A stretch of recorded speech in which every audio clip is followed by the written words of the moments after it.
আজি আমি চামগুৰি থানাৰ উদ্যোগত চামগুৰি আইবিত এখন সজাগতা সভা আয়োজন কৰিছিলোঁ।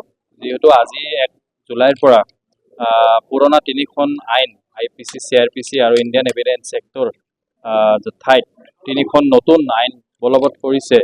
গতিকে সেই 3খনৰ ওপৰত এটা সজাগতা সভা আয়োজন কৰিছিলোঁ। এই সজাগতা সভাত আমাৰ চামগুৰি থানা এলেকাৰ বিভিন্ন ঠাইৰ গাঁওবুঢ়া, লগতে PDP ছেক্ৰেটাৰীসকল, আমাৰ নাগৰিক কমিটি, লগতে আৰু ইয়াত উপস্থিত আমাৰ সজাগ ৰাইজ উপস্থিত থাকে আৰু তেওঁলোকক এই নতুন আইন কেইখনৰ বিষয়ে আমি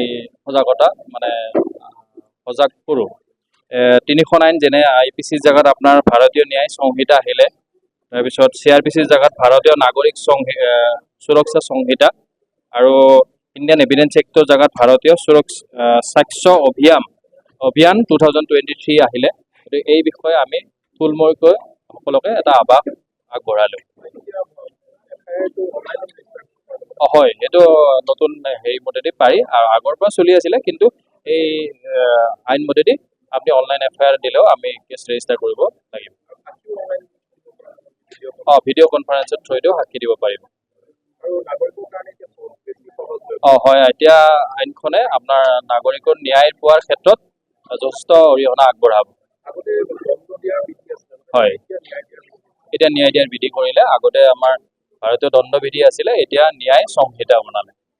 আমি নতুন আইনখন বলবৎ হোৱাৰ কাৰণে কৰ্তৃপক্ষক ধন্যবাদ জ্ঞাপন কৰিছোঁ। 1860 চনতে ব্ৰিটিছ চৰকাৰে যি আইন প্ৰণয়ন কৰিছিলে, সেই আইনখনেই যোৱাকালিলৈকে চলি আছিলে।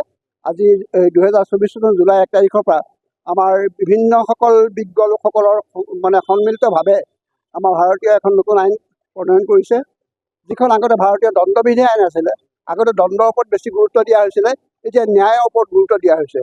জনসাধাৰণক ন্যায় দিবৰ কাৰণে যি নতুন আইন কৰিছে, এই নিশ্চয় আইন কেইখনে ভাৰতীয় জনগণক ন্যায় দিব, সুৰক্ষা দিব বুলি আমি আশা ৰাখিছোঁ।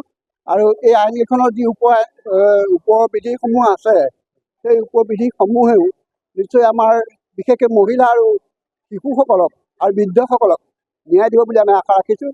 আৰু আজি আমাৰ খাটোৱাল থানাৰ আৰক্ষী বিষয়া মহোদয়ে আহি আমাৰ জনসাধাৰণক সেই আইনকেইখনৰ সম্পৰ্কে খুব সুন্দৰভাৱে, সাৱলীলভাৱে সকলোৱে বুজাকৈ ব্যাখ্যা আগবঢ়ালে। আমি আৰক্ষী বিষয়াগৰাকীকো ধন্যবাদ জ্ঞাপন কৰিছোঁ আৰু ৰাইজকো অনুৰোধ কৰিছোঁ যাতে আমি আমাৰ ন্যায় পাবৰ কাৰণে আমি নিজেও কিছু আগবাঢ়িব লাগিব, আমিও আৰক্ষীৰ লগত সহযোগিতা ৰাখিব লাগিব। তাৰ বাবে মই সকলো নাগৰিকলৈকে আহ্বান জনাইছোঁ। আৰু আমাৰ খাটোৱাল যি আমাৰ অঞ্চল, এই অঞ্চলটো তুলনামূলকভাৱে আমি প্ৰায়খিনি মানুহ সজাগ।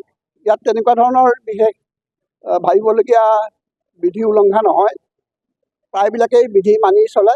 আৰু আশা ৰাখিছোঁ আহি থকা দিনসমূহতো যাতে সেই বিধি মানি, চৰকাৰে দিয়া নতুন বিধি মানি ওলাই যাতে আমি আগবাঢ়ি যাওঁ, আমাৰ সমাজখনক যাতে আগুৱাই নিব পাৰোঁ, তাৰ বাবে সকলোকে অনুৰোধ জনাইছোঁ।